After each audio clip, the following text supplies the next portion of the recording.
چند منٹوں کے بعد اسرار ناصر لاؤنج کے دروازے سے گھر میں داخل ہوا۔ اس کے پیچھے بابا کمبل تھا۔ سارا اور خالہ سجو ڈرائنگ روم کے دروازے پر کھڑی تھیں۔ سب سے پہلے بابا کمبل پر خالہ سجو کی نظر پڑی۔ وہ گھبرا کر سارا کے قریب ہو گئی۔ ہائے بی بی، یہ کیا چیز ہے؟ اور جب سارا نے بابا کمبل کو دیکھا تو وہ خود بھی لرز کر رہ گئی۔ بے ساختہ اس کے منہ سے نکلا، یا اللہ خیر۔ اب وہ دونوں ایک دوسرے سے لپٹ کر پھٹی آنکھوں سے اس شخص کو دیکھ رہی تھیں جو اسرار ناصر کے ساتھ گھر میں داخل ہوا تھا۔ وہ ایک 6.5 فٹ کا لمبا چوڑا موٹا تازہ اور کالا بھجنگ شخص تھا۔ کاندھوں پر پڑے ہوئے لمبے اور الجھے ہوئے بال، آنکھوں میں زردی، انتہائی خوفناک چہرہ، ایسا کہ دیکھتے ہی بندہ لرز اٹھے۔ یا اللہ، یہ شاہ صاحب نے کس کو بھیج دیا؟ وہ دونوں سہم کر ڈرائنگ روم کے دروازے کے اندر کی طرف ہو گئیں اور آدھا دروازہ بند کر لیا۔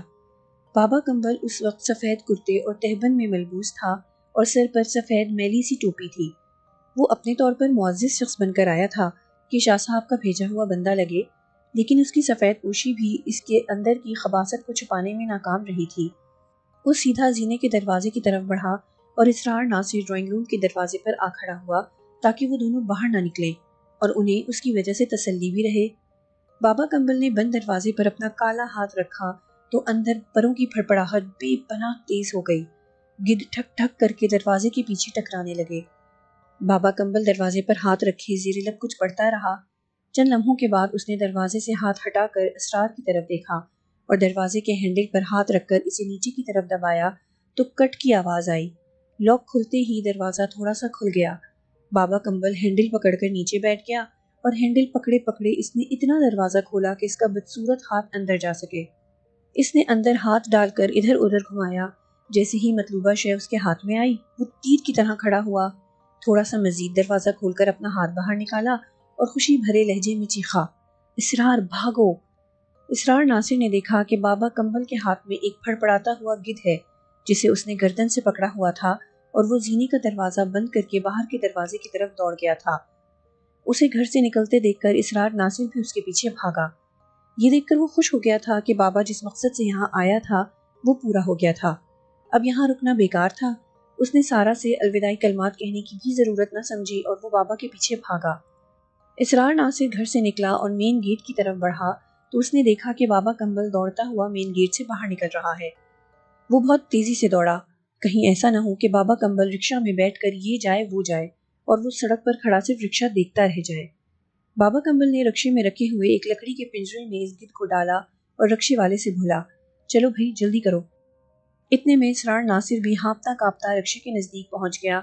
اسے دیکھ کر بابا کمبل نے رکشے میں جگہ بنائی اور بولا، آؤ اسرار، فٹافٹ آؤ۔ جی بابا، اسرار نے کہا اور اس کے رکشے میں گھستے ہی رکشے والے نے رکشہ تیزی سے گھمایا اور پھر اسے تیزی سے دوڑانے لگا۔ سارا نے جب یہ دیکھا کہ وہ دونوں بھاگتے ہوئے گھر سے نکل گئے ہیں تو اسے فوراً گڑبڑ کا احساس ہوا۔ وہ دروازہ کھول کر باہر آئی۔ پیچھے خالہ سجو تھی۔ ابھی اس نے ایک قدم باہر نکال کر زینے کے دروازے کی طرف دیکھا ہی تھا کہ سامنے کا منظر دیکھ کر اس کا دل دھک سے رہ گیا۔ اس نے اپنے پیچھے کھڑی خالہ سجو کو اندر دھکیلا اور وہ خود بھی اندر آ کر جھٹ سے دروازہ بند کر لیا۔ سارا جلدی سے پردے کی طرف بڑھی۔ اس نے ذرا سا پردہ ہٹا کر باہر کی طرف دیکھا۔ اس نے دیکھا کہ زینے کا دروازہ آہستہ آہستہ کھلتا جا رہا ہے اور وہاں سے گدھ نکل کر اڑتے ہوئے لاؤنج کے دروازے کی طرف جا رہے ہیں۔ کچھ دیر تک زینے کے دروازے سے لاؤنج کے دروازے تک گدھوں کا تانتا بندھا رہا۔ جانے کتنے گدھ تھے جو اڑتے ہوئے گھر سے باہر نکل گئے تھے۔ جب سارے گدھ دروازے سے نکل گئے تو وہ دروازہ کھول کر باہر نکلی۔ دروازے پر کھڑے ہو کر اس نے باہر کا جائزہ لیا۔ اب وہاں کچھ نہ تھا۔ زینے کا دروازہ کھلا ہوا تھا اور وہاں سے شدید بدبو آ رہی تھی۔ اس کی سمجھ میں نہیں آ رہا تھا کہ آخر اسرار ناصر اس قدر اجرت میں اس سے کچھ کہے بغیر، کچھ بتائے بغیر کیوں چلا گیا، اور وہ کالا دیو یہاں کیوں آیا تھا اور کیا کر کے چلا گیا تھا۔ سارا نے اسے گدھ لے جاتے ہوئے نہیں دیکھا تھا۔ شاہ صاحب کا حکم تھا کہ کوئی دروازہ نہ کھولے۔ اسرار ناصر نے بھی شاہ صاحب کے حکم کو دہرایا تھا اور کہا تھا کہ وہ کسی قیمت پر دروازہ نہ کھلنے دے گا، لیکن یہ کیا ہوا کہ دروازہ کھل گیا جبکہ چابی اس کے پاس تھی۔ آخر بغیر چابی کے دروازہ کیسے کھل گیا؟ بہرحال شاہ صاحب کی حکم عدولی ہو چکی تھی اور سارا کو اندازہ ہو گیا تھا کہ معاملہ الٹ ہو گیا ہے، اور اسرار ناصر کا پراسرار فرار اس بات کا ثبوت تھا کہ معاملہ خراب کرنے میں اس کا بھرپور ہاتھ ہے، اور یہ سب کچھ اس طرح پیش آیا تھا کہ کوئی تصور بھی نہ کر سکتا تھا۔ خالہ سجو، باہر کا گیٹ بند کر کے آؤ۔ اس نے خالہ سے کہا اور خود بیڈ روم کی طرف بھاگی۔ جو کچھ ہو گیا تھا اس کے بارے میں سارم کو بتانا ضروری تھا۔ اسے خیال آیا کہ وہ اسرار ناصر کے آنے کی اطلاع سارم کو دینا چاہتی تھی، لیکن گھر میں آتے آتے جانے کیا ہوا کہ وہ یہ بات بھول گئی۔ اگر وہ ان کی آمد کی اطلاع سارم کو دے دیتی تو وہ فوراً اسرار سے بات کر کے اپنی تسلی کرتا، لیکن اب پچھتانے کا کیا فائدہ تھا؟ اب تو جو کچھ ہو گیا تھا اس کے بارے میں سارم کو بتانا بہت ضروری تھا۔ اس نے سارم کا موبائل نمبر جلدی جلدی پنچ کیا۔ ہاں سارا، ادھر سے سارم نے فون اٹینڈ کیا۔ سارم، کیا تم اس وقت گھر آ سکتے ہو؟ سارا نے اپنا لہجہ گھبراہٹ سے پاک رکھنے کی کوشش کی۔ فوری طور پر تو نہیں آ سکتا، لیکن معاملہ کیا ہے؟ سارم نے پوچھا۔ سارم، معاملہ بہت گمبھیر ہے، وہ ہو گیا ہے جس کے بارے میں تم تصور بھی نہیں کر سکتے۔ سارا، ایسا کیا ہو گیا ہے؟ سارم پریشان ہوا۔ زینے کا دروازہ کھل گیا ہے، سارا نے اطلاع فراہم کی۔ خود بخود؟ سارم حیران ہو کر بولا۔ نہیں، خود بخود نہیں کھلا، ابھی اسرار ناصر ایک خبیث صورت شخص کے ساتھ آئے تھے۔ پھر؟ سارم نے بے قراری سے پوچھا۔ جواب میں سارا نے مختصر طور پر ساری ردات بیان کر دی۔ وہ ردات سن کر چکرا گیا۔ اس کی سمجھ میں نہیں آیا کہ اسرار ناصر کس شخص کے ساتھ گھر میں داخل ہوا اور وہ شخص کیا کر کے چلا گیا۔ البتہ یہ بات ضرور واضح ہو گئی تھی کہ زینے کے دروازے کا تالا بغیر چابی کے کھل گیا تھا اور وہ گدھ جنہیں شاہ صاحب نے زینے میں قید کر دیا تھا وہ آزاد ہو گئے تھے۔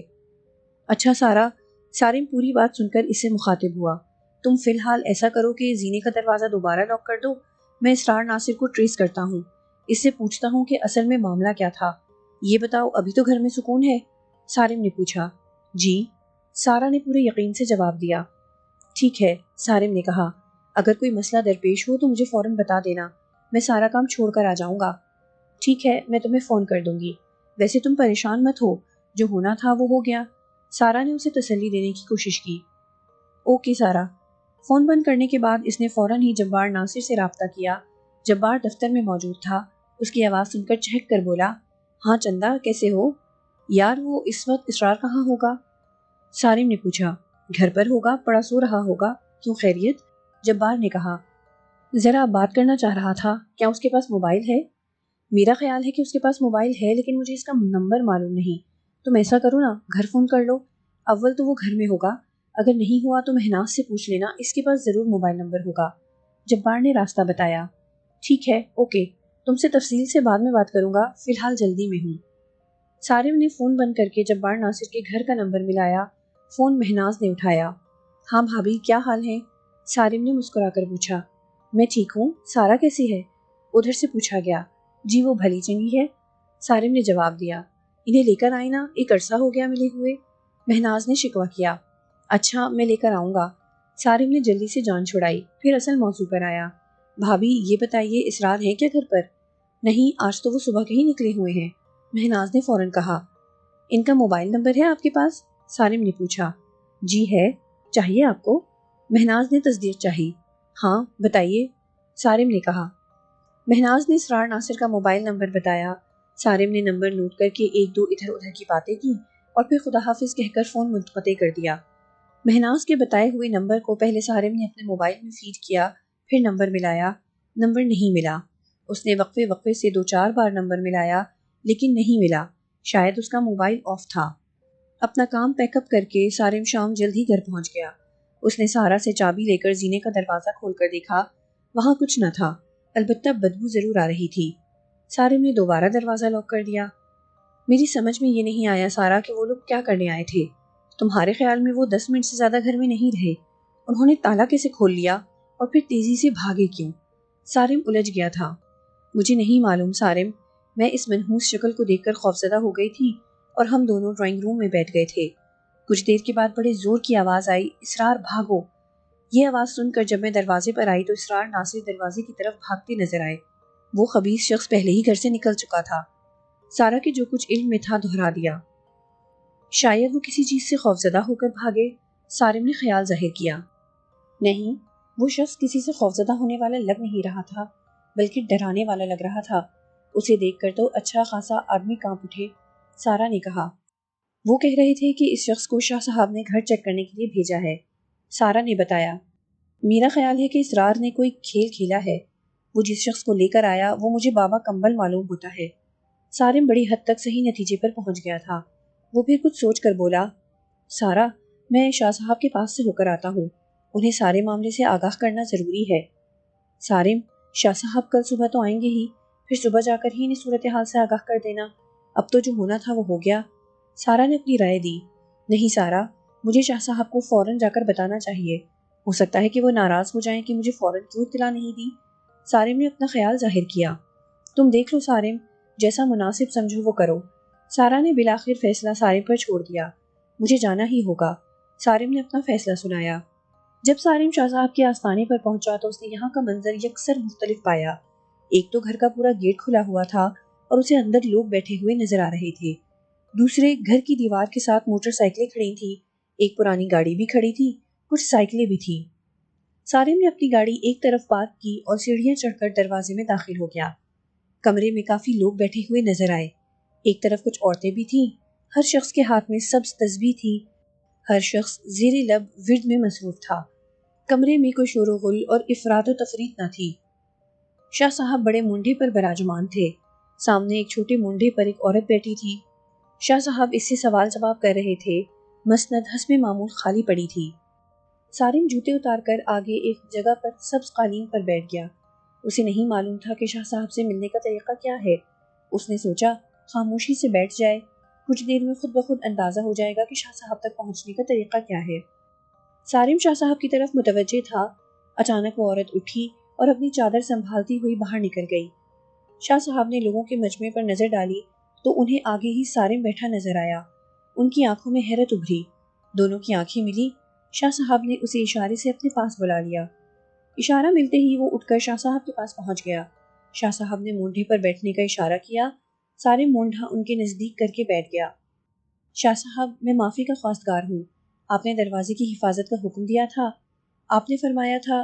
میاں ایک منٹ ٹھہرو، شاہ صاحب نے یکدم اسے بات کرنے سے روک دیا۔ پھر انہوں نے گردن مسند کی طرف موڑی جس پر 2 گاؤ تکیے رکھے ہوئے تھے۔ وہ بغور سفید چادر کی طرف دیکھنے لگے، ایسا لگ رہا تھا جیسے کوئی مسند پر بیٹھا ہوا ہو، وہ دل ہی دل میں ان سے مخاطب ہوں۔ کچھ دیر یک ٹک سفید چادر کی طرف دیکھنے کے بعد انہوں نے رخ پھیرا اور سارم کے چہرے کی طرف نظریں جما دیں اور آہستہ آہستہ بولنا شروع کر دیا۔ بھائی، پہلی بات تو یہ ہے کہ ہم نے کسی کو تمہارے گھر نہیں بھیجا، وہ چور تھا اور جو کچھ چرا کر لے گیا ہے اس سے اسے کوئی فائدہ نہیں پہنچے گا، الٹا عذاب میں مبتلا ہوگا، البتہ اس نے ہمارا عمل ضرور تباہ کر دیا ہے۔ سارم کو بڑی حیرت ہوئی کہ اس نے ابھی زبان کھولی ہی تھی کہ شاہ صاحب نے اس کی زبان بندی کر کے جو بتایا، اس سے سارم کو اندازہ ہو گیا کہ شاہ صاحب کو اس پوری واردات کا علم ہو گیا ہے۔ سارم کو پہلے اسرار ناصر پر شبہ تھا، اب یقین ہو گیا تھا کہ وہ جھوٹ بول کر اس کے گھر میں داخل ہوا۔ وہ اس جادوگر کو اپنے ساتھ لایا اور کوئی چیز چرا کر جس کی ابھی وضاحت نہیں ہوئی نکل گیا۔ شاہ صاحب، وہ چور کون تھا اور میرے گھر سے کیا چرا کر لے گیا؟ سارم نے ہمت کر کے پوچھا۔ وہ چور اسرار کا گرو تھا، اکمل عرف بابا کمبل، اور وہ تمہارے گھر سے ایک گدھ پکڑ کر لے گیا ہے۔ ہمارا ان لوگوں کی طرف دھیان نہیں گیا ورنہ تمہیں اکیلے میں تنبیہ کر دیتے۔ خیر، اب یہ واردات ہو گئی، تالا کھل گیا، دروازہ کھل گیا، ہماری باندھی ہوئی مخلوق آزاد ہو گئی، ہمارے ہفتے بھر کی محنت ضائع ہو گئی۔ اب میاں بتاؤ ہم کیا کریں؟ ہم 75 سال کے ہو چکے ہیں، پڑھنا پڑھانا ہمارے لیے آسان نہیں رہا، ورنہ ہم اس چور کو ضرور مزہ چکھا دیتے۔ شاہ صاحب نے تعصب سے کہا، یہ سب کیا دھرا اسرار ناصر کا ہے، میں اسے چھوڑوں گا نہیں۔ سارم کو غصہ آ گیا، اسرار کو جادو سیکھنے کا شوق ہے، وہ اپنے شوق کے ہاتھوں مجبور ہے، اس کا گرو تو نقصان اٹھائے گا ہی، بچے گا اسرار بھی نہیں۔ تمہیں کسی لڑائی جھگڑے کی ضرورت نہیں، جلد ہی تمہارے سامنے سب کچھ آ جائے گا۔ اچھا میاں، اب تم چلو، ابھی ہمیں بہت لوگوں سے بات کرنی ہے۔ شاہ صاحب نے فیصلہ سنایا۔ سارم فوراً اٹھ کر کھڑا ہو گیا، اس کی سمجھ میں نہ آیا کہ وہ شاہ صاحب سے کیا بات کرے۔ اس میں کوئی شک نہ تھا کہ شاہ صاحب ضعیف تھے، انہوں نے اپنی عمر 75 سال بتائی تھی۔ اس عمر میں تو لوگ بستر پر پڑ جاتے ہیں، جبکہ انہوں نے تو اس کے لیے خاصا فعال کردار ادا کیا تھا۔ اس کی بدقسمتی کہ اس گھر کو آگ لگ گئی گھر کے چراغ سے۔ اچھا شاہ صاحب، میں چلتا ہوں۔ وہ مونڈے سے اٹھ کر کھڑا ہو گیا۔ ہاں میاں جاؤ، میں آپ کا بہت ممنون ہوں کہ آپ میرے گھر تشریف لائے اور اس شرعی مخلوق سے نجات دلانے کی کوشش کی۔ ہم لوگوں کی کوتاہی سے آپ کی کامیابی ناکامی میں بدل گئی، ہوتا وہی ہے جو اللہ چاہتا ہے۔ بے شک میاں، بے شک، شاہ صاحب نے بڑے یقین سے کہا۔ شاہ صاحب، مجھے اپنی دعاؤں میں یاد رکھیے گا، اللہ حافظ۔ سارم بہت مؤدبانہ انداز میں ان کے سامنے جھکا اور الٹے قدموں دروازے تک نکل آیا۔ وہ سیڑھیاں اتر رہا تھا، اس کے دل پر عجیب اداسی سی چھا گئی تھی۔ وہ تھکے تھکے انداز میں اپنی گاڑی میں بیٹھا اور اپنے گھر کی طرف روانہ ہو گیا۔ شاہ صاحب نے اس معاملے سے اپنا ہاتھ اٹھا لیا تھا، اس بات نے اسے بہت افسردہ کر دیا تھا، اور یہ سب کیا دھرا اسرار کا تھا۔ اسرار پر اسے رہ رہ کر غصہ آ رہا تھا۔ اس کا جی چاہ رہا تھا کہ جا کر اس کے منہ پر ایک ایسا مکہ مارے کہ اس کی شکل بگڑ کر رہ جائے۔ وہ دو متضاد کیفیتوں میں پھنسا گھر پہنچا تو سارا نے اس کا چہرہ دیکھتے ہی اندازہ لگا لیا کہ معاملہ انتہائی سنگین صورت اختیار کر گیا ہے۔ وہ 7 سال سے سارم کے ساتھ تھی۔ ان 7 سالوں میں کبھی ایسا نہیں ہوا کہ سارم گھر میں ہنستا بولتا نہ داخل ہوا ہو۔ مسکرایا تو خیر سے وہ آج بھی تھا، لیکن اس کی مسکراہٹ میں ایسی اداسی پوشیدہ تھی کہ سارا اسے دیکھ کر ایک لمحے کو پریشان ہو گئی تھی۔ وہ سیدھا بیڈ روم میں چلا گیا تھا اور بیڈ پر جا کر بیٹھ گیا تھا۔ سارا نے دروازے پر کھڑے ہو کر اس کی طرف غور سے دیکھا۔ سارم نے پلٹ کر اس کی طرف دیکھا، اب اس کے چہرے پر غصہ تھا۔ وہ خاموشی سے سارم کے ساتھ بیٹھ گئی اور اس کے کندھے پر دونوں ہاتھ رکھ کر قریب ہو گئی۔ مجھے تم اس وقت بالکل اچھے نہیں لگ رہے، سارا نے بہت محبت سے کہا۔ چلو پھر مجھے کسی بیوٹی پارلر لے چلو، سارم نے سپاٹ لہجے میں کہا۔ وہ کیوں؟ سارا نے اس کے کندھے پر اپنی تھوڑی رگڑی۔ تاکہ کوئی مجھے سجا بنا کر اچھا بنا دے، سارم بولا۔ تم کہو تو یہیں کسی آرائشی جمال کو بلا دوں، سارا نے ہنس کر کہا، تاکہ وہ تمہارا چہرہ بھی سنوارے اور تمہارا دل بھی سنبھال لے۔ یار تم کتنی اچھی ہو، جلدی سے فون کرو۔ سارم کے چہرے پر یکایک چراغاں ہو گیا۔ ایک بات بتاؤ سارم، مرد کو دوسری عورت میں اتنی کشش کیوں محسوس ہوتی ہے؟ سارا نے ہنس کر پوچھا۔ یار یہ بات کسی مرد سے پوچھنا، سارم نے جواب گول کرنا چاہا۔ تم مرد نہیں ہو کیا؟ وہ چڑ کر بولی۔ نہیں، میں شوہر ہوں، اور دنیا کا کوئی شوہر اپنی بیوی کے سامنے یہ نہیں بتا سکتا کہ اسے دوسری عورت کیوں اچھی لگتی ہے۔ سارم کو بالآخر جواب دینا پڑا۔ اس کا مطلب ہے ہر شوہر کو دوسری عورت اچھی لگتی ہے۔ سارا نے اپنے طور پر نتیجہ اخذ کر لیا۔ ارے سارا تم تو سنجیدہ ہو گئی۔ سارم نے اس کے ہاتھ پر ہاتھ رکھا۔ ویسے ایک بات بتاؤں تمہیں، ہر شوہر دوسرے شوہر سے مختلف ہوتا ہے، البتہ سننے میں یہی آیا ہے کہ سارے شوہر ایک جیسے ہوتے ہیں۔ ہاں یہ بات درست ہے کہ دوسری عورت کے معاملے میں سارے شوہر یکساں ہوتے ہیں۔ اچھا چلو تم اپنے شوہر کی بات کرو، تمہارا شوہر دوسری عورت کے معاملے میں کیسا ہے؟ محترم ذاتیات پر نہ اتریں، عام بات ہو رہی ہے۔ ویسے میرے بننے کی بات ہے نرالی، میرا بننا ہریالہ ہے، سارا نے بات کو چٹکی میں اڑایا۔ صاف صاف کہو نا گھاس پھوس ہے، سارم نے غصے سے کہا۔ یار بیوی کو زیادہ پڑھا لکھا نہیں ہونا چاہیے، اور شوہر کو گھامڑ نہیں ہونا چاہیے، سارا نے ہنس کر کہا۔ اچھا چھوڑو، دیکھو میں نے تمہارا منہ ٹھیک کر دیا ہے، اب یہ بتاؤ شاہ صاحب سے کیا بات ہوئی؟ سارا کیا بتاؤں، بس یوں سمجھو شاہ صاحب کا عمل تباہ ہو گیا ہے، ان کی محنت ضائع ہو گئی ہے سارا۔ تمہیں معلوم ہے وہ لوگ یہاں کیا کرنے آئے تھے؟ سارم نے پوچھا۔ ہاں کیا کرنے آئے تھے؟ سارا بھی سنجیدہ ہو گئی۔ وہ یہاں گدھ پکڑنے آئے تھے، ایک گدھ پکڑ کر لے گئے ہیں، سارم نے بتایا۔ چلو اچھا ہوا، سارا غیر متوقع طور پر خوش ہو کر بولی۔ یہاں ایک ہی تو گدھ تھا، وہ اسے پکڑ کر لے گئے، قصہ پاک ہوا، ہماری اس منحوس سے جان چھٹی۔ سارا کاش ایسا ہوتا، اس گھر میں ایک گدھ نہیں ہے، بقول شاہ صاحب یہاں پورا قبیلہ آباد ہے، اور وہ صحیح کہتے ہیں، یہ بات تو ہمارے تجربے میں بھی ہے۔ اس دن چھت پر کتنے سارے گدھ تھے، پھر آج ان لوگوں کے جانے کے بعد تم نے خود دیکھا کہ زینے کے دروازے سے کس قدر گدھ اڑ کر باہر نکل گئے۔ ہاں سارم تم سچ کہہ رہے ہو، یہ بات بالکل درست ہے، سارا نے تاکید کرتے ہوئے پوچھا۔ پھر اب شاہ صاحب کیا کریں گے؟ سارا شاہ صاحب نے اب کچھ کرنے سے معذرت کر لی ہے، ویسے بھی وہ ضعیف آدمی ہیں، 75 سال کے ہیں، اس طرح کے کاموں کے لیے اچھی صحت کی ضرورت ہوتی ہے، سارم نے کہا۔ پھر تفصیل سے سارا نے وہاں کا حال بتایا۔ سارا بغور پوری بات سنتی رہی۔ ساری بات سن کر وہ بولی، میری سمجھ میں نہیں آیا کہ یہ اسرار کو آخر ہوا کیا؟ اسے کیا ہونا ہے، وہ جادوگر بننے کے چکر میں ہے، ذرا مجھے مل جائے اس کا منہ توڑ دوں گا، ساری جادوگری بھول جائے گا۔ سارم کو یکلخت غصہ آ گیا۔ ارے چھوڑو سارم، اسے الجھنے کی ضرورت نہیں ہے، البتہ جبار بھائی کو اس کا کارنامہ ضرور بتا دینا، سارا نے مشورہ دیا۔ ہاں میں اس سے بات کروں گا، سارم نے کہا۔ سارم نے جبار کو اس کے چھوٹے بھائی کے بارے میں پوری تفصیل سے بتایا۔ جبار بڑا حیران ہوا، البتہ اسے اتنا ضرور معلوم تھا کہ وہ پیروں فقیروں کے چکر میں رہتا ہے، لیکن یہ اندازہ نہیں تھا کہ اس کا شوق جنون کی شکل اختیار کر گیا ہے۔ اچھا یار میں اس سے بات کرتا ہوں، جبار نے اسے تسلی دینے کے انداز میں کہا۔ لیکن جبار کو اس سے بات کرنے کا موقع نہ ملا۔ وہ اس دن کے بعد سے گھر پلٹ کر ہی نہ آیا۔ اب اس نے بابا کمبل کے ساتھ رہائش اختیار کر لی تھی۔ وہ اس کا باقاعدہ شاگرد ہو گیا تھا۔ جبار نے جب اپنی بیوی مہناز کو اسرار کے بارے میں بتایا تو وہ اپنے دیور کی اس حرکت پر بڑی شرمندہ ہوئی۔ اس نے سارا سے فون پر بات کی۔ سارا، سوری، میں اسرار کی اس حرکت پر بہت شرمندہ ہوں۔ جبار الگ شرمسار ہے۔ ارے نہیں مہناز، کوئی بات نہیں، ایسا چلتا رہتا ہے۔ اس میں تمہارا یا جبار بھائی کا کیا قصور؟ ہمارا قصور تو نہیں، بہرحال تباہی پھیلانے والا میرا دیور اور میرے شوہر کا چھوٹا بھائی تھا۔ پتہ نہیں یہ کمبخت کن چکروں میں پڑ گیا ہے، پتہ نہیں کہاں ہے۔ اس دن کے بعد سے گھر آیا ہی نہیں، لگتا ہے بابا کمبل کے ساتھ ہی کمبل ہو گیا۔ مہناز غصے سے بولی۔ اللہ رحم کرے اس کے حال پر۔ سارا نے اس بات کو ختم کرتے ہوئے کہا، مہناز کسی دن آؤ، کافی دن ہو گئے تم سے ملاقات ہوئے، تم ہمارے اس گھر میں تو آئی ہی نہیں۔ ہاں واقعی تم ٹھیک کہہ رہی ہو، مہناز نے اقرار کیا۔ بھائی میرا خیال تھا کہ اس گھر میں آنے کے بعد وارم ہاؤس پارٹی کروں گی، مگر یہاں کے حالات نے چین ہی نہیں لینے دیا۔ سارا بولی۔ کوئی بات نہیں، میں بغیر پارٹی کے ہی آ جاؤں گی، مہناز نے ہنس کر کہا۔ سارا بی بی ادھر آئیں، خالہ سجو نے اچانک دروازے پر نمودار ہو کر کہا۔ اچھا مہناز، باقی باتیں ملاقات پر ہوں گی، تم آنا ضرور۔ یہ کہہ کر اس نے ریسیور رکھ دیا اور خالہ سجو سے مخاطب ہو کر بولی، کیا ہوا خالہ؟ بی بی کوئی ڈرائنگ روم کی چھت توڑ رہا ہے، خالہ سجو نے خبر سنائی۔ خالہ سجو، کیا ہو گیا ہے تمہیں؟ ڈرائنگ روم کی چھت کے اوپر تو بیڈ روم ہے، سارا بولی۔ سارا بی بی ڈرائنگ روم میں چلو، ایسا لگ رہا ہے کوئی بھاری ہتھوڑوں سے چھت توڑ رہا ہے، خالہ سجو نے کہا۔ آؤ بی بی جلدی آؤ۔ اب سارا کے لیے کوئی چارہ نہ رہا، وہ اس کے ساتھ ڈرائنگ روم میں پہنچی۔ خالہ سجو نے ٹھیک ہی کہا تھا، ڈرائنگ روم کی چھت پر بھاری ہتھوڑے برس رہے تھے، یوں لگتا تھا بہت جلد چھت ٹوٹ کر سر پر آ پڑے گی۔ وہ سہم کر باہر نکل آئی۔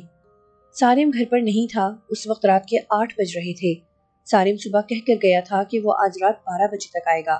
اس کے ڈرامے کی شوٹنگ چل رہی تھی، یوں تو وہ 7-8 بجے تک اپنا کام پیک اپ کروا دیا کرتا تھا، لیکن آج مسئلہ یہ تھا کہ ایک آرٹسٹ بیرون ملک جا رہا تھا اور اس کا کام بھی 2-4 سین کا رہ گیا تھا۔ لہٰذا سارم نے طے کیا کہ دیر تک شوٹنگ کر کے اس کا کام ختم کر دے اور سکون کا سانس لے۔ سارم تو سکون کا سانس لینے کے لیے کام میں مصروف تھا، لیکن ادھر سارا کا سکون لٹ چکا تھا۔ ڈرائنگ روم کی چھت سے کچھ اس طرح کی آوازیں آ رہی تھیں جیسے 10-12 مزدور اس چھت کو توڑنے میں مصروف ہیں۔ بہت زوردار آوازیں تھیں، یقیناً گھر سے باہر بھی سنائی دے رہی ہوں گی۔ اوپر کے بیڈ روم کا دروازہ ابھی تک بند تھا۔ اس دروازے کو شاہ صاحب نے ہی بند کیا تھا۔ انہوں نے کہا تھا کہ وہ دونوں دروازے زینے اور بیڈ روم کا خود آ کر کھولیں گے۔ اسرار کی وجہ سے زینے کا دروازہ دوسرے دن ہی کھل گیا تھا، جبکہ اوپر کے بیڈ روم کا دروازہ ہنوز بند تھا۔ سارا اور سارم نے بھی اس طرف کوئی توجہ نہ دی۔ اوپر آنا جانا تقریباً متروک تھا۔ دروازہ کھلنے کے بعد سارا نے زینے کو اچھی طرح دھلوا دیا تھا، تب کہیں جا کر بدبو ختم ہوئی تھی۔ زینے کے اوپر کا دروازہ بند تھا۔ اب سارا اور خالہ سجو نے چھت پر جانا بھی چھوڑ دیا تھا۔ اس طرح اوپر کا بیڈ روم شاہ صاحب کی آمد کے بعد سے مقفل ہی پڑا تھا۔ اسرار اور بابا کمبل کے ایک گدھ پکڑ کر لے جانے کے بعد سے گھر میں سکون تھا، لیکن اب یہ نئی افتاد شروع ہو گئی تھی۔ اس شرعی مخلوق نے شاید طے کر لیا تھا کہ اس گھر کے مکینوں کو طویل عرصے تک چین نہیں لینے دے گی۔ سارا نے ڈرائنگ روم کا دروازہ بند کر دیا تھا اور وہ دونوں لاؤنج میں ایک طرف پڑی ڈائننگ ٹیبل کی کرسیوں پر آمنے سامنے بیٹھی تھی۔ دونوں کے چہرے فکر مند تھے۔ سارا سوچ رہی تھی کہ سارم کو اس نئی واردات کی اطلاع دے یا نہ دے۔ ویسے وہ چاہتی نہیں تھی کہ سارم کو ڈسٹرب کرے۔ سارم کا کام اس قسم کا تھا کہ اس میں یکسوئی کی شدت سے ضرورت تھی۔ وہ اسے اطلاع دے کر ذہنی طور پر منتشر نہیں کرنا چاہتی تھی۔ ابھی وہ سوچ ہی رہی تھی کہ کیا کرے، اتنے میں یکلخت آوازیں آنا بند ہو گئیں۔ ایک دم دور تک سناٹا چھا گیا۔ سارا نے کچھ دیر اور انتظار کیا۔ جب مکمل خاموشی چھائی رہی تو سارا خالہ سجو سے مخاطب ہو کر بولی، خالہ سجو کیا خیال ہے، اوپر چلیں؟ اے بی بی کیا ہوا ہے تمہیں؟ خالہ سجو گھبرا کر بولی، اوپر دیکھ کر تو آئیں، کہیں منحوسوں نے اوپر کی چھت نہ کھود ڈالی ہو۔ سارا نے بڑے اطمینان سے کہا، بی بی صاحب بھی گھر پر نہیں ہے، چپکی بیٹھی رہو۔ خالہ سجو بولی، اوئے خالہ سجو، میں خود کسی صاحب سے کم ہوں کیا؟ سارا نے گردن اکڑا کر کہا، جانتی ہوں بی بی تم بہت بہادر ہو۔ سارا بی بی میں تمہارے حوصلے سے ہی تو حوصلہ پاتی ہوں، ورنہ تمہاری جگہ کوئی اور ہوتا تو میں کب کی یہ گھر چھوڑ چکی ہوتی۔ خالہ سجو نے حقیقت بیان کی، دیکھو خالہ سجو، آج تم مجھ سے ایک وعدہ کرو، مجھے اکیلا چھوڑ کر نہیں جاؤ گی، اوپر بھی نہیں۔ بی بی چھت پر؟ خالہ سجو نے ہنس کر پوچھا۔ نہیں، بہت اوپر، آسمان پر، سارا نے جواب دیا۔ لو بھلی چلائی، اب تم مجھے مرنے بھی نہ دو گی؟ خالہ سجو بولی، ہرگز نہیں۔ سارا نے اس کی آنکھوں میں آنکھیں ڈال کر کہا، ویسے خالہ ایک بات بتاؤ، تمہیں مرنے سے ڈر تو نہیں لگتا؟ اے میں کیوں ڈروں گی، میں نے کیا کیا ہے؟ خالہ سجو نے کچھ اس انداز میں یہ بات کہی کہ سارا ہنسے بغیر نہ رہ سکی۔ خالہ سجو، تم بھی اچھی خاصی لطیفہ ہو، اس کا مطلب ہے کہ جو کچھ کرتے ہیں وہ اوپر جانے سے ڈرتے ہیں؟ سارا نے پوچھا۔ تو اور کیا، خالہ سجو نے بلا تردد کہا، دنیا کا کالا منہ اللہ کے سامنے کس طرح لے کر جائیں گے؟ اچھا خالہ، پھر تم اپنا سفید منہ لے کر ذرا اوپر تو چلو۔ سارا ہنس کر بولی، ہاں بی بی چلو، تمہارے ساتھ تو میں کہیں بھی جانے کے لیے تیار ہوں۔ وہ اپنائیت سے بولی، خالہ پھر مجھ سے آج ایک وعدہ کرو، تم مجھے چھوڑ کر کبھی بھی نہیں جاؤ گی۔ اچھا بی بی، وعدہ، پکا وعدہ، میں تمہیں چھوڑ کر کہیں نہیں جاؤں گی، اوپر والے نے بلایا تو وہاں جانے سے بھی انکار کر دوں گی۔ اب تو خوش؟ خالہ نے کہا۔ ہاں خالہ، یہ ہوئی نا بات مردوں والی۔ سارا نے اسے انگوٹھا دکھایا۔ بی بی، مردوں والی نہیں، عورتوں والی، مرد کب اپنا وعدہ نبھاتے ہیں؟ خالہ نے نئی منطق بگھاری۔ ہاں خالہ، بات تو تم بڑے پتے کی کہہ رہی ہو، سارا نے خوش ہو کر کہا۔ پھر سارا نے اوپر کے کمرے کی چابی نکالی اور وہ دونوں زینے کی سیڑھیاں چڑھنے لگی۔ ابھی انہوں نے 5ویں سیڑھی پر قدم رکھا ہی تھا کہ ٹیلی فون کی گھنٹی بجنے لگی۔ خالہ ایک منٹ رکو، کسی کا فون ہے، سارا نے گھنٹی کی آواز سن کر کہا۔ پھر وہ سیڑھیاں اتر کر بیڈ روم کی طرف بھاگی۔ اتنی دیر میں 4-5 گھنٹیاں بج چکی تھیں۔ سارا نے CLI پر سارم کا موبائل نمبر دیکھ کر اطمینان کا سانس لیا۔ جی سارم صاحب، سارا نے جلدی سے ریسیور اٹھا کر کہا۔ کہاں تھی؟ اتنی دیر سے بیل ہو رہی ہے۔ اوپر جا رہی تھی، سیڑھیوں سے واپس آئی ہوں۔ اس وقت اوپر جا رہی تھی؟ خیریت تو ہے؟ سارم، پتہ نہیں تم نے کس قسم کا گھر لے لیا ہے، یہاں خیریت کہاں؟ کیوں، کیا ہوا؟ ڈرائنگ روم کی چھت پر ہتھوڑے چلنے کی آوازیں آنا شروع ہو گئی تھی، دھاڑ دھاڑ، ایسا لگ رہا تھا جیسے بہت سارے مزدور چھت توڑنے پر لگے ہوں۔ میں تو دہل کر رہ گئی۔ بے وقوف لڑکی، مجھے کیوں نہیں فون کیا؟ عقل مند آدمی، اس بے وقوف لڑکی نے تمہیں ڈسٹرب کرنا ضروری نہ سمجھا، یہ مزید حماقت ہے۔ سارم نے سنجیدگی سے کہا۔ بس سارم، میں سوچتی رہی کہ کیا کروں، اتنے میں آوازیں آنا بند ہو گئیں۔ چلو شکر ہے، لیکن تم اوپر کیا کرنے جا رہی تھی؟ سارم نے پوچھا۔ دیکھنے جا رہی تھی کہ کہیں بیڈ روم کا فرش تو نہیں کھود ڈالا، سارا نے جواب دیا۔ اوئے خبردار، اوپر ہرگز مت جانا جب تک میں نہ آ جاؤں، سارم نے تنبیہ کی۔ تم کب آؤ گے؟ سارا نے پوچھا۔ میں نے تمہیں یہ بتانے کے لیے ہی فون کیا تھا کہ میرا کام جلدی ختم ہو جائے گا، میں 1-1.5 گھنٹے میں گھر پہنچ جاؤں گا، وہ بولا۔ چلو یہ اچھا ہے، تم جلدی آ رہے ہو، مجھے بھوک بھی لگنا شروع ہو گئی تھی۔ تو تم کھانا کھا لو، سارم نے خوشی سے اجازت دی۔ کھانا کھا لوں تمہارے بغیر، ظالم انسان، سارا نے شکوہ کیا۔ اچھا چلو، کچھ تھوڑا بہت کھا لو، تب تک میں پہنچتا ہوں۔ وہ تو خیر سے میں نے 4 روٹیاں کھا لی ہیں، سارا نے ہنس کر کہا۔ چلو، تم نے آدھا کھانا تو کھا لیا، اب آدھا میرے ساتھ کھا لینا، سارم شرارت سے بولا۔ ٹھیک ہے، تمہاری جیسے مرضی، سارا نے بڑی معصومیت سے کہا۔ کیا بات ہے تیری فرما برداری کی۔ اوکے بائے، سارا نے مسکراتے ہوئے ریسیور رکھ دیا۔ پھر وہ بیڈ روم سے باہر نکلی تو خالہ سجو اسے زینے والے دروازے کے پاس کھڑی نظر آئی۔ خالہ، اوپر جانا کینسل، سارے مار رہے ہیں، سارا نے اعلان کیا۔ اے اچھا ہوا بی بی، خالہ سجو نے اطمینان کا سانس لیا اور پھر کچن کا رخ کیا۔ بابا کمبل کے دروازے پر ایک کار آ کر رکی۔ ڈرائیور نے اتر کر گھر کا دروازہ بجایا۔ کچھ دیر کے بعد اسرار نے دروازہ کھولا۔ بیگم صاحبہ آئی ہیں بابا جی سے ملنے، ڈرائیور نے اسرار سے کہا۔ ہاں بلاؤ، اسرار نے کار کی طرف دیکھتے ہوئے کہا۔ ڈرائیور نے واپس جا کر گاڑی کا پچھلا دروازہ کھولا۔ ایک 40-45 سالہ لش پش کرتی عورت گاڑی سے نکلی اور سن گلاسز پیشانی کے اوپر چڑھا کر بڑی نخوت سے بولی، تم گاڑی میں بیٹھو۔ پھر وہ دروازے کی طرف بڑھی۔ اس نے ایک نظر اسرار کو دیکھا اور پوچھا، بابا کہاں ہیں؟ آپ آ جائیں اندر، وہ کمرے میں ہیں۔ وہ عورت گھر میں داخل ہوئی۔ اسرار نے دروازے سے باہر جھانک کر ڈرائیور کو دیکھا اور پھر دروازہ بند کر کے کنڈی چڑھا دی۔ جب وہ واپس پلٹا تو وہ عورت بابا والے کمرے میں داخل ہو چکی تھی۔ بابا کمبل آسن جمائے تخت پر بیٹھا تھا۔ اس نے اپنی زرد وحشت ناک آنکھوں سے اس عورت کو دیکھا اور ایک کرسی پر بیٹھنے کا اشارہ کیا۔ اتنے میں اسرار بھی اندر آ گیا۔ اس عورت نے اسرار کی طرف دیکھ کر بابا کی طرف رخ کیا۔ بابا جی، مجھے آپ سے کچھ بات کرنی ہے۔ ہاں بیگم صاحبہ، کرو، ضرور کرو۔ اسرار، ذرا تم ادھر چلو، بابا کمبل نے اس عورت کا مطلب سمجھ کر کہا۔ اسرار الٹے قدموں کمرے سے نکل گیا اور برابر والے کمرے میں جا بیٹھا۔ ہاں بابا جی، بتائیں آپ نے کیا کیا؟ اس عورت نے پوچھا۔ بیگم صاحبہ، اب تم فکر ہی نہ کرو، میرے ہاتھ ایسی نایاب اور قیمتی چیز لگی ہے کہ اس کا وار تو خالی جاتا ہی نہیں اور نہ اس کا کوئی توڑ ہے۔ اب تم حکم فرماؤ کہ کیا کرنا ہے۔ ارے کرنا کیا ہے، نیز تو نابود کرنا ہے، اس نے میرا گھر اجاڑا ہے، میں اسے زندہ نہیں دیکھنا چاہتی۔ عورت نے بڑی صفاقی سے کہا، بیگم صاحبہ جیسا چاہتی ہو ویسا ہی ہوگا، اور گارنٹی کے ساتھ ہوگا۔ تمہاری سوکن 3 دنوں میں اڑ جائے گی، اگر نہ اڑے تو ہمارے گلے پر آ کر چھری پھینک دینا۔ بابا کمبل نے اسے یقین دلایا۔ بس بابا پھر اسے اڑا دو، اور مجھے بتاؤ آپ کی کیا خدمت کروں؟ عورت نے بابا کی طرف دیکھا۔ بیگم صاحبہ بابا کمبل جو کہتا ہے وہ کرتا ہے، تمہارا کام ضرور ہو جائے گا، لیکن وہ جان بوجھ کر رک گیا۔ لیکن کیا بابا، جلدی بتائیں۔ عورت بے چین ہو گئی، اس کا مقصد اسے بے چین کرنا ہی تھا۔ یہ کام 10-20 ہزار والا نہیں۔ بابا نے بات شروع کی، بابا جی میں 50,000 دینے کو تیار ہوں، بس وہ کمینی چل بسے۔ عورت بڑے جوش سے بولی، چل بسے گی، ضرور چل بسے گی، اس کام میں بڑی نایاب چیز استعمال ہوگی، آپ کو 80,000 دینا ہوں گے۔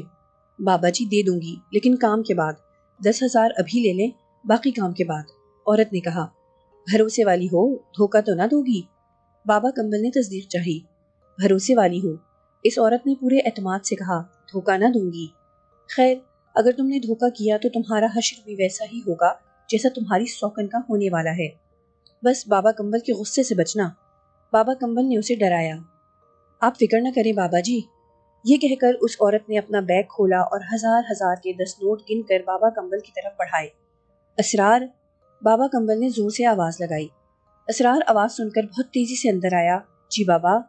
اسرار، بیگم صاحبہ سے یہ پیسے پکڑ لو، بابا کمبل نے حکم دیا۔ اسرار نے اس عورت سے پیسے لے کر گنے۔ 10,000 ہیں بابا۔ ہاں، بابا کمبل نے کہا، اور پھر تخت سے اتر کر بولا، بیگم صاحبہ آپ بیٹھو، میں دوسرے کمرے سے سامان لا کر دیتا ہوں۔ آؤ اسرار۔ اسرار حکم کے غلام کی طرح بابا کمبل کے پیچھے چل دیا۔ اس عورت نے اطمینان کا گہرا سانس لیا۔ 2 منٹ کے بعد بابا کمبل کمرے میں واپس آیا۔ اس کے ہاتھ میں کاغذ کی ایک پڑیا تھی۔ پڑیا بالکل اس انداز میں بندھی ہوئی تھی جیسے ہومیو ڈاکٹر دوا باندھ کر دیتے ہیں۔ لو بیگم صاحبہ، تم بھی کیا یاد کرو گی؟ تمہیں ایسی چیز دے رہا ہوں کہ سوکن کا جنازہ اٹھے ہی اٹھے۔ بابا کمبل نے اس پڑیا کو دکھاتے ہوئے کہا، اس پڑیا کو اپنی سوکن کی شلوار کے نیفے میں رکھنا ہے، کر لو گی یہ کام؟ ہاں بابا جی، بہت آسانی سے، میری ایک پرانی ملازمہ اس کی خدمت پر مامور ہے، اسے دے دوں گی، وہ الماری میں رکھے کسی بھی جوڑے کی شلوار کے نیفے میں ڈال دے گی۔ بس بس، پھر تو مسئلہ ہی حل، بابا کمبل نے خوش ہو کر کہا۔ بیگم صاحبہ ایک بات کا خیال رکھنا، اس پڑیا کو کھول کر مت دیکھنا، نہ تم اور نہ تمہاری ملازمہ، سمجھ گئی میری بات؟ اگر ایسا کیا تو پڑیا کھولنے والے کو نقصان پہنچ جائے گا۔ بابا کمبل نے پڑیا اس کے ہاتھ میں تھما دی۔ ٹھیک ہے بابا جی، آپ بے فکر رہیں، اس نے اطمینان دلایا۔ جیسے ہی تمہارا کام ہو جائے تو ہمیں موبائل پر اطلاع دے دینا۔ اچھا بابا جی، اب میں چلوں؟ اس عورت نے اجازت چاہی۔ ہاں بیگم صاحبہ، اب تم جاؤ، اب تم سے چوتھے دن ملاقات ہوگی، بابا کمبل بولا۔ ضرور۔ وہ عورت اس پڑیا کو اپنے بیگ میں احتیاط سے رکھتے ہوئے بولی، میں چلتی ہوں۔ ٹھیک ہے اسرار، بیگم صاحبہ کو دروازے تک چھوڑ کر آؤ، بابا کمبل نے حکم دیا۔ بابا کمبل کے حکم پر اسرار ناصر اس عورت کے ساتھ دروازے تک آیا اور اس وقت تک دروازے پر کھڑا رہا جب تک گاڑی واپس نہ چلی گئی۔ وہ دروازہ بند کر کے اندر آیا تو بابا کمبل نے اسے دیکھ کر کہا، یہ 10,000 تمہارے ہوئے، پورا سودا 80,000 میں طے ہوا ہے۔ یہ عورت بڑے زمیندار کی بیٹی اور بڑے بزنس مین کی بیوی ہے، پیسہ اس کے لیے کوئی مسئلہ نہیں، اگر 1 لاکھ بھی کہتا تو دے جاتی، یہ حسد ایسی ہی چیز ہے۔ اسرار ناصر نے جو نوٹ بابا کو دینے کے لیے جیب سے نکالے تھے وہ اس نے خوشی خوشی واپس جیب میں ڈال دیے۔ بابا کا شاگرد بننے کے بعد یہ پہلی آمدنی تھی، اس سے پہلے تو اس نے کسی کام میں 10,000 ایک ساتھ حاصل نہیں کیے تھے۔ اس گدھ کی وجہ سے جو بابا نے سالم کے گھر سے پکڑا تھا، اسرار کی بڑی اہمیت ہو گئی تھی، اسی نے اسرار کو باقاعدہ شاگرد بنا لیا تھا۔ شاگرد بننے سے پہلے بابا نے شرط رکھی تھی کہ اسے دن رات اسی گھر میں رہنا ہوگا۔ اسرار نے یہ شرط فوراً مان لی تھی۔ اس کے بعد بابا کمبل نے اس سے حلف لیا تھا کہ وہ جادو سیکھنے کے بعد کبھی اپنے استاد کے خلاف کوئی عمل نہیں کرے گا، استاد کا ہمیشہ فرما بردار رہے گا۔ اس حلف کو اٹھانے کے بعد بابا نے کچھ عجیب سے لفظ اسرار ناصر کی زبان سے کہلوائے تھے اور اسے ایک گلاس میں پیلا سا پانی پینے کو دیا تھا۔ اسرار نے وہ گلاس منہ سے لگایا تو اسے شدید بو محسوس ہوئی، وہ اس پانی کو آنکھیں بند کر کے پی گیا تھا۔ جانے بابا کمبل نے اسے کیا گندگی پلا دی تھی، اور یہ ابتدا تھی، جادو تو ہے ہی گندگی کا دوسرا نام۔ اس گدھ کی انہوں نے ایک ایک چیز الگ کر لی تھی۔ اس دن بابا کمبل بہت خوش تھا کہ جانے اس کے ہاتھ ایسی کیا نایاب چیز آ گئی ہے۔ انہوں نے پنجرہ عملیات کے کمرے میں رکھ کر دروازہ اندر سے بند کر لیا۔ اور پھر گدھ کے دونوں پنجے ڈوری سے باندھ دیے، پھر اس کے پر اس طرح ملا کر باندھ دیے کہ وہ اڑ نہ سکے۔ لیکن یہ کام اتنا آسان نہ تھا۔ اس نے کئی بار ان کے ہاتھ سے نکل کر اڑنے کی کوشش کی، لیکن ان لوگوں نے اسے اپنے قابو میں کر کے ہی چھوڑا۔ جب بازو اور پیر بند گئے تو وہ اڑنے اور چلنے سے معذور ہو گیا، لیکن بابا جب بھی اس کی طرف ہاتھ بڑھاتا تو وہ اپنی لمبی گردن موڑ کر منہ کھول کر انہیں زخمی کرنے کی کوشش کرتا۔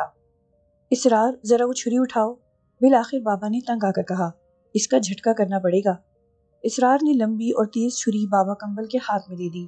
وہ گدھ فرش پر پڑا ہوا تھا، پیر اور بازو بندے ہونے کے باوجود وہ اپنے جسم کو ادھر سے ادھر حرکت دے رہا تھا۔ بابا کمبل نے وار کرنے کے انداز میں چھری اٹھائی ہوئی تھی اور اس انتظار میں تھا کہ اس کی گردن ذرا بھی سیدھی ہو تو وہ چھری سے اس کی گردن اڑا دے۔ موقع ہاتھ آتے ہی بابا کمبل نے اس کی گردن پر وار کر دیا اور ایک ہی وار میں اس کی گردن کٹ کر دور جا گری۔ گردن اڑتے ہی بابا کمبل نے اسے اٹھا کر تسلے میں ڈال دیا اور دونوں نے مل کر اسے دبوچ لیا تاکہ وہ تسلے سے نکل کر باہر نہ جائے۔ کچھ دیر میں وہ تڑپ تڑپ کر ٹھنڈا ہو گیا اور سارا خون تسلے میں جمع ہو گیا۔ بابا کمبل نے پھر بڑی پھرتی دکھائی۔ اس نے سارا خون ایک شیشے کے جار میں جمع کر لیا۔ پاؤں کاٹ کر الگ رکھے گئے، دل اور دیگر چیزیں الگ کی گئیں، پر ایک جگہ جمع کیے گئے، غرض اس کی ایک ایک چیز الگ کر کے محفوظ کر لی گئی۔ گویا یہ گدھ نہ تھا، کوئی خزانہ تھا، اور یہ خزانہ بابا کمبل کے ہاتھ آ گیا تھا۔ وہ اس پر جتنا ناز کرتا کم تھا، اور یہ خزانہ اسرار ناصر کی وساطت سے اس کے ہاتھ لگا تھا، اس لیے وہ بابا کمبل کی آنکھ کا تارا ہو گیا تھا۔ یہی وجہ تھی کہ اس گدھ کے ذریعے ہونے والی پہلی آمدنی کا کچھ حصہ اس نے اسرار ناصر کو بخش دیا تھا، اور اسرار ناصر ان 10,000 روپوں کو لے کر پھولا نہیں سمایا تھا۔ سارا، سارم اور خالہ سجو کھانا کھانے میں مصروف تھے۔ سارم، وہ اسرار کا کچھ پتہ چلا؟ سارا نے اچانک کھانا کھاتے کھاتے پوچھا۔ ہاں، اس کا پتہ چل گیا ہے، سارم نے اطلاع بہم پہنچائی۔ گھر آ گیا ہے؟ سارا کو حیرت ہوئی۔ نہیں، گھر تو نہیں آیا، ایک دن اس کا فون آیا تھا۔ اس نے مہناز کو بتایا کہ وہ خیریت سے ہے اور بابا کمبل کے ساتھ رہ رہا ہے۔ اس نے کہا کہ وہ کسی دن گھر کا چکر لگائے گا۔ سارم نے مزید بتایا۔ مہناز نے پوچھا نہیں کہ اس نے ہم سے جھوٹ کیوں بولا؟ سارا نے تلخی سے پوچھا۔ اس نے پوچھا تھا، جواب میں اس نے کہا کہ ان میں سے ایک گدھ پکڑ لیا ہے، بابا کمبل چلہ کاٹ رہے ہیں، جلد ہی یہ شرعی مخلوق ہمارا گھر چھوڑ دے گی۔ اس موضوع پر اس نے زیادہ بات نہیں کی اور نہ ہی اس نے اپنا پتہ بتایا، بس یہی کہتا رہا کہ وہ گھر آئے گا تو ساری بات تفصیل سے بتائے گا۔ یہ فون اس نے کسی پی سی او سے کیا تھا۔ پی سی او کا ایڈریس معلوم کیا؟ سارا نے پوچھا۔ ہاں، جبار نے معلوم کیا تھا، نئی کراچی کا ہے، سارم نے بتایا۔ پھر تو اس ایڈریس کے ذریعے اسرار تک پہنچا جا سکتا ہے۔ سارا دور کی کوڑی لائی۔ وہ کیسے؟ سارم حیران ہوا۔ وہ ایسے کہ اسرار نے اپنی رہائش کے آس پاس سے ہی فون کیا ہوگا۔ اس ایڈریس پر پہنچ کر بابا کمبل کا گھر معلوم کر لینا قطعاً مشکل نہ ہوگا، کیونکہ بابا کمبل اس علاقے میں ضرور مشہور ہوگا۔ سارا نے بڑے پتے کی بات کی۔ واہ، کیا بات ہے! سارم نے اسے تحسین آمیز نظروں سے دیکھا۔ بڑی زبردست عقل کی بات کی ہے۔ میرا خیال تھا کہ خوبصورتی اور عقل دو متضاد چیزیں ہیں، دو تلواروں کی طرح جو ایک نیام میں نہیں رہ سکتی، لیکن یہاں تو معاملہ الٹا ہو گیا ہے۔ ویسے ایک بات ہے، اگر عورت خوبصورت ہونے کے ساتھ عقل مند بھی ہو تو دو دھاری تلوار بن جاتی ہے۔ بس اتر گئے پٹری سے، چلو کھانا کھاؤ خاموشی سے، بڑوں نے کہا ہے کہ کھانا کھاتے ہوئے بات نہیں کرنا چاہیے۔ اے اور کیا بی بی، ورنہ کھانا سیدھا شیطان کے پیٹ میں جاتا ہے، خالہ سجو نے بڑی سنجیدگی سے کہا۔ خالہ سجو کو سنجیدہ دیکھ کر دونوں ہی ہنس پڑے۔ سارم کھانا کھا کر ہاتھ دھونے اٹھا تو سارا کی نظر اچانک اس کی قمیص کے دامن پر گئی۔ وہ پریشان ہو گئی۔ سارم، ایک منٹ۔ سارا نے اسے جاتے ہوئے روکا۔ ہاں بولو۔ سارم مسکرا کر اس کے سامنے آ گیا۔ یہ تمہاری قمیص پر کیا ہے؟ سارا نے اس کے دامن کی طرف اشارہ کیا۔ ارے، یہ تو میں نے دیکھا ہی نہیں۔ اس نے جلدی سے ٹیشو باکس سے ٹیشو نکال کر اپنے ہاتھ صاف کیے اور اپنی قمیص کے دامن کو اٹھا کر دیکھا۔ اس کے دامن پر زرد رنگ کے چھینٹے پڑے تھے۔ سالن گرا ہے شاید، سارم نے ایک سرسری نظر ڈال کر کہا۔ ٹھہرو، میں دیکھتی ہوں۔ سارا جلدی سے اٹھ کر ہاتھ دھو کر آئی اور پھر تولیے سے ہاتھ پونچھ کر اس نے قمیص کا دامن اپنے ہاتھ میں لیا۔ یہ سالن نہیں ہے، سارا نے بغور دیکھ کر کہا۔ پھر اور کیا چیز ہو سکتی ہے؟ سارم نے ان چھینٹوں کو دیکھتے ہوئے خیال ظاہر کیا۔ وہ بولا، کپڑے دھوتے ہوئے تو اور کسی کپڑے کا رنگ نہیں آ گیا؟ سارم، یہ کپڑے میں نے تمہیں دیے ہیں، اس قمیص پر اس طرح کے کوئی چھینٹے نہ تھے۔ ہاں سارا، تم ٹھیک کہہ رہی ہو، اگر یہ چھینٹے پہلے سے ہوتے تو مجھے ضرور نظر آتے۔ صاحب جی، میں کپڑے بہت احتیاط سے دھوتی ہوں، یہ کسی اور کپڑے کا رنگ نہیں، پھر سفید کپڑے میں ویسے بھی الگ دھوتی ہوں۔ خالہ سجو نے گفتگو میں مداخلت کی، وہ بھی ان زرد چیٹوں کو دیکھ کر پریشان ہو گئی تھی۔ سارم، میں تمہیں دوسرے کپڑے دیتی ہوں، تبدیل کر لو۔ سارا نے الماری سے دوسرا استری شدہ جوڑا اسے لا کر دے دیا۔ سارم نے کپڑے تبدیل کر لیے۔ سارا اور خالہ سجو نے قمیص کے دامن کا اچھی طرح معائنہ کیا۔ خالہ سجو نے ان چیٹوں کو سونگھ کر بھی دیکھا، کسی قسم کی کوئی بو نہ تھی۔ اچھی طرح تجزیے اور معائنے کے بعد وہ دونوں یہ اندازہ لگانے میں ناکام رہی کہ یہ چیٹے کس چیز کے ہیں۔ بی بی لاؤ ذرا دھو کر دیکھتی ہوں۔ خالہ سجو نے قمیص کی طرف ہاتھ بڑھایا۔ سارا نے قمیص اس کے حوالے کر دی۔ خالہ سجو نے پہلے تو قمیص کے دامن کو صابن سے دھویا، لیکن وہ چھینٹے نہ اترے۔ پھر اس نے واشنگ پاؤڈر ڈال کر اور رگڑ کر دھویا، پھر بھی کچھ فرق نہ پڑا۔ بی بی یہ تو صاف نہیں ہو رہے، خالہ سجو نے واش روم سے باہر نکل کر کہا۔ پاؤڈر ڈال کر بھی رگڑ لیا۔ خالہ سجو، ان دھبوں کا تو رنگ ہی بدل گیا۔ سارا نے قمیص کی طرف دیکھ کر کہا۔ سارم دیکھو ذرا۔ ہاں، زرد سے یہ سرخی مائل ہو گئے ہیں، سارم نے بغور چیٹوں کو دیکھ کر کہا۔ خالہ سجو ذرا بلیچ لگا کر دیکھو، سارا نے کہا۔ خالہ سجو نے بلیچ لگا کر بھی دیکھ لیا۔ جب اس نے بلیچ دھو کر پانی نکالا تو قمیص کا دامن دیکھ کر اس کی جان ہی نکل گئی۔ وہ واش روم سے نکل کر باہر آئی اور قمیص کا دامن دکھاتے ہوئے بولی، بی بی خون ہے؟ سارا قمیص کا دامن دیکھ کر ششدر رہ گئی۔ واقعی وہ زرد رنگ کے چھینٹے ایک دم خون رنگ ہو چکے تھے۔ اوہ مائی گاڈ! سارا نے اپنا سر تھام لیا۔ یار یہ کیا ہوا؟ سارم بھی حیران ہوا۔ ابھی ڈرائنگ روم کی چھت توڑنے کی آوازوں کا مسئلہ حل نہیں ہوا تھا کہ یہ ایک اور چکر چل گیا۔ سارا نے دکھے ہوئے لہجے میں کہا، ارے سارا، پریشان کیوں ہوتی ہو؟ ایک قمیص خراب ہوئی ہے، وہ جانے دو۔ سارم نے بڑی لاپرواہی سے کہا، جیسے کچھ ہوا ہی نہ ہو۔ میں ابھی اوپر جا کر دیکھتا ہوں کہ وہاں کیا ہوا ہے۔ ارے چھوڑو سارم، اوپر کا تالا بند ہے، بند ہی رہنے دو، اب تو آوازیں نہیں آ رہی نا؟ سارا نے مشورہ دیا۔ آوازیں تو نہیں آ رہی، لیکن یہ تو معلوم ہو کہ اوپر ہوا کیا ہے، سارم نے کہا۔ میرے خیال میں رات میں اوپر جانا مناسب نہیں، کل صبح جا کر دیکھ لیں گے، سارا بولی۔ چلو ٹھیک ہے، تمہاری یہ بات سمجھ میں آتی ہے، اندھیرے میں ویسے بھی کچھ نظر نہ آئے گا، سارم نے کہا۔ صبح پروڈکشن ہاؤس جانے سے پہلے سارم نے اوپر جانے کے لیے چابی مانگی۔ میں بھی چلوں گی، سارا نے اس کے ہاتھ پر چابی رکھتے ہوئے کہا۔ ارے تم یہیں ٹھہرو، میں بھی دیکھ کر آتا ہوں، سارم نے اسے ٹالنا چاہا۔ نہ سارم صاحب، یہ نہیں ہوگا، تمہارے سنگ میں بھی چلوں گی، سارا نے ہنس کر کہا۔ آ جاؤ بھائی، تمہارا بس نہیں چلتا ورنہ میرے ساتھ دفتر بھی چلو، سارم نے اسے گھور کر دیکھا۔ دفتر جا کر میں کیا کروں گی؟ وہاں کون سی میری سوکن بیٹھی ہے، سارا نے ناک چڑھا کر کہا۔ ہو بھی سکتی ہے، سارم نے ہنس کر کہا۔ سارم، سوکن دیکھنے کے لیے مجھے دفتر جانے کی ضرورت نہیں، جس دن تمہاری زندگی میں کوئی دوسری آ جائے گی تو میں یہاں بیٹھے بیٹھے بتا دوں گی کہ سارم اب تم صرف میرے نہیں رہے، سارا نے بڑے یقین سے کہا۔ کیسے بتا دو گی؟ یہ ناممکن ہے، سارم نے اس کی آنکھوں میں دیکھتے ہوئے جرح کی۔ سارم، میں تمہارے ساتھ کب سے ہوں؟ سارا نے سوال اٹھایا۔ بس یوں سمجھو کہ آدھی عمر قید میں نے بھگت لی، 7 سال ہونے کو ہیں، چند دن باقی ہیں، سارم بولا۔ کسی کو جاننے کے لیے 7 سال بہت ہوتے ہیں سارم، میں تمہاری ایک ایک رگ سے واقف ہوں۔ یار رگ رگ سے واقف ہونا دیگر چیز ہے اور کسی دوسری عورت کا پتہ چلانا دوسری چیز۔ اچھا چلو، میں کہتا ہوں کہ میری زندگی میں کوئی اور بھی ہے، بتاؤ میں سچ کہہ رہا ہوں یا جھوٹ؟ سارم نے اسے امتحان میں ڈالا۔ ٹھیک ہے، ابھی بتاتی ہوں، میری طرف دیکھو، سارا نے کہا۔ لو، سارم نے اس کی طرف آنکھیں پھاڑ پھاڑ کر دیکھا۔ اوئے انسان بنو، سارا نے اس کی آنکھوں میں دیکھتے ہوئے کہا۔ بے شک جتنی چاہے آنکھیں پھاڑ لو، تمہاری آنکھوں میں میرے سوا کوئی نہیں، اس نے فیصلہ سنا دیا۔ اللہ نہ کرے کہ میری آنکھوں میں تمہارے سوا کوئی اور ہو، تم سارا ایک نایاب چیز ہو، تم سا کوئی اور کہاں، سارم نے بہت سنجیدگی سے خلوص بھرے لہجے میں کہا۔ بہت ہی بے وقوف ہو، ایک پر قناعت کر کے بیٹھ گئے، یہ کہتے ہوئے سارا کی آنکھیں بھیگ گئی تھیں۔ کسی نے سچ کہا ہے کہ عورت اپنی دشمن آپ ہی ہوتی ہے، سارم نے ہنس کر اس کا ہاتھ تھام لیا۔ آؤ اوپر چلیں، خالہ سجو ہم اوپر جا رہے ہیں، سارا نے زور سے کہا۔ اچھا بی بی، گھر کے کسی کونے سے آواز آئی۔ زینے کے اوپر کا دروازہ کھول کر وہ چھت پر پہنچے، چھت پر کوئی نہ تھا۔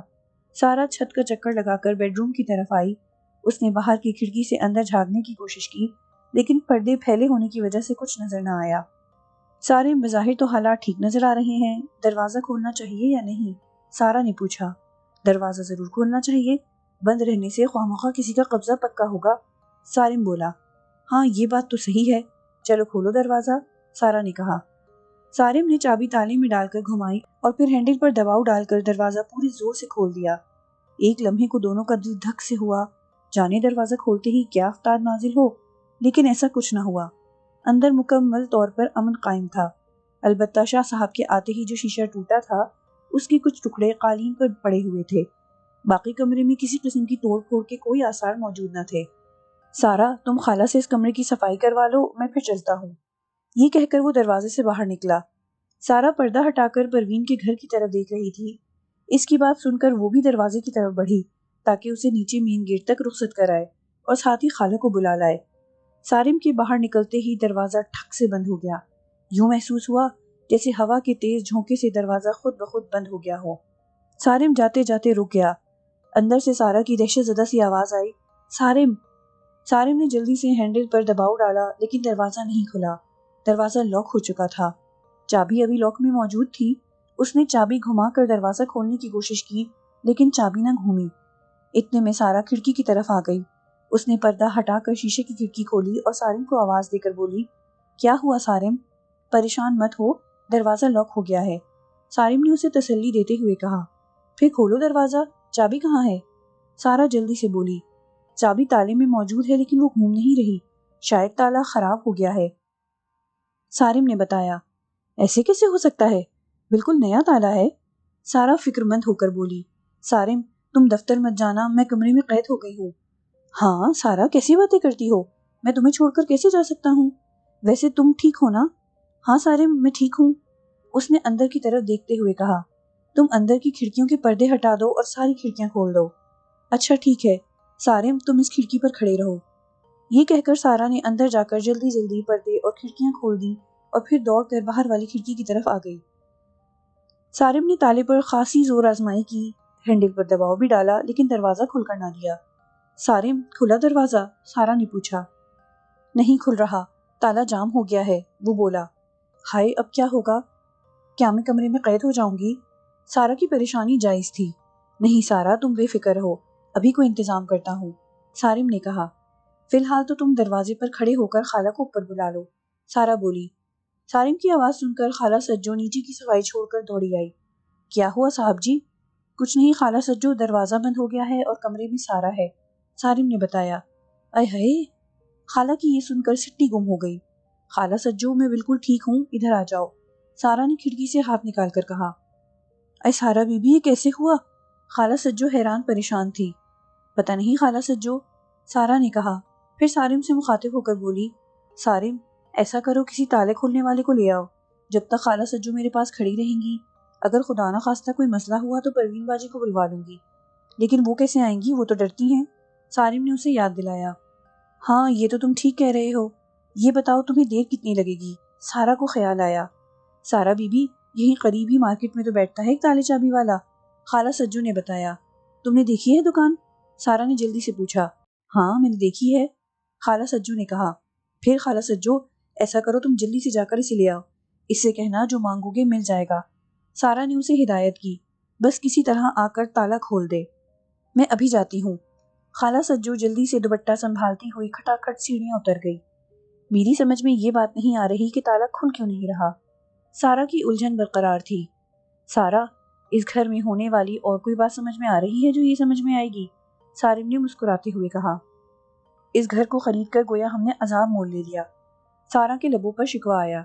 سارا، یہ بہت اچھا گھر ہے، اتنا سستا مل گیا، تم پریشان مت ہو، سب ٹھیک ہو جائے گا، سارم نے اسے تسلی دینے کی کوشش کی۔ سب ٹھیک تو جب ہوگا سو ہوگا، فی الحال تو مجھے اس کمرے سے نکالو۔ 15-20 منٹ کے اندر خالہ سجو ایک بندے کو لے کر آ گئی۔ وہ ایک ادھیڑ عمر کا شخص تھا، اس کے کندھے پر ایک بیگ لٹکا ہوا تھا۔ جب اس نے اوپر آ کر موقع کا معائنہ کیا تو اس کی سمجھ میں نہ آیا کہ یہ ماجرا کیا ہے۔ کمرے میں ایک خوبصورت عورت بند تھی، اس کمرے کا دروازہ بند تھا جبکہ تالے میں چابی موجود تھی۔ کیا ہوا صاحب؟ تالے والے نے سارم سے پوچھا۔ بھائی ذرا دیکھو، تالا نہیں کھل رہا، سارم نے اسے اس کے کام کی طرف متوجہ کیا۔ یہ چابی اسی دروازے کی ہے؟ چابی بنانے والے نے پوچھا۔ ہاں، سارم نے جواب دیا۔ پھر تالے والے نے اس چابی کو تالے میں گھمایا، چابی تھوڑا گھومتی لیکن تالا نہ کھلتا۔ تب تالے والے نے اپنے بیگ سے چابیوں کا گچھا نکالا، ایک چابی منتخب کر کے تالے میں ڈالی لیکن تالا پھر بھی نہ کھلا۔ پھر اس تالے والے نے چابی کو ریتی سے گھس کر بار بار تالے میں ڈال کر اسے گھما کر دیکھا، لیکن تالا کسی طرح کھل کر نہ دیا۔ تب تالے والے نے کہا، یہ تالا کھول کر نکالنا پڑے گا۔ تو نکال دو، سارم نے فوراً کہا۔ اس تالے والے نے اس تالے کو دروازے سے نکال دیا۔ اب دروازے میں صرف سوراخ رہ گیا۔ تالا نکلتے ہی سارم نے جلدی سے دروازے کو دھکا دیا، لیکن دروازہ ٹس سے مس نہ ہوا۔ یوں محسوس ہوا جیسے اس دروازے میں اندر کی طرف کیلیں جڑ کر دروازہ بند کر دیا گیا ہو۔ تالے والے کے لیے یہ صورتحال بڑی دل دہلا دینے والی تھی۔ دروازے میں اب کوئی رکاوٹ نہ تھی، اس کے باوجود وہ نہیں کھل رہا تھا، جبکہ سارم اور وہ خود دروازے کو کئی دھکے لگا چکا تھا۔ اندر سے سارا نے بھی کھولنے کی کوشش کی تھی، لیکن کوئی نتیجہ نہ نکلا تھا۔ جب کوشش کے باوجود تالا نہیں کھلا تو تالے والے نے دروازے میں ہونے والے سوراخ سے اندر جھانک کر دیکھا۔ پھر اس نے فوراً ہی گھبرا کر اپنی آنکھ ہٹائی۔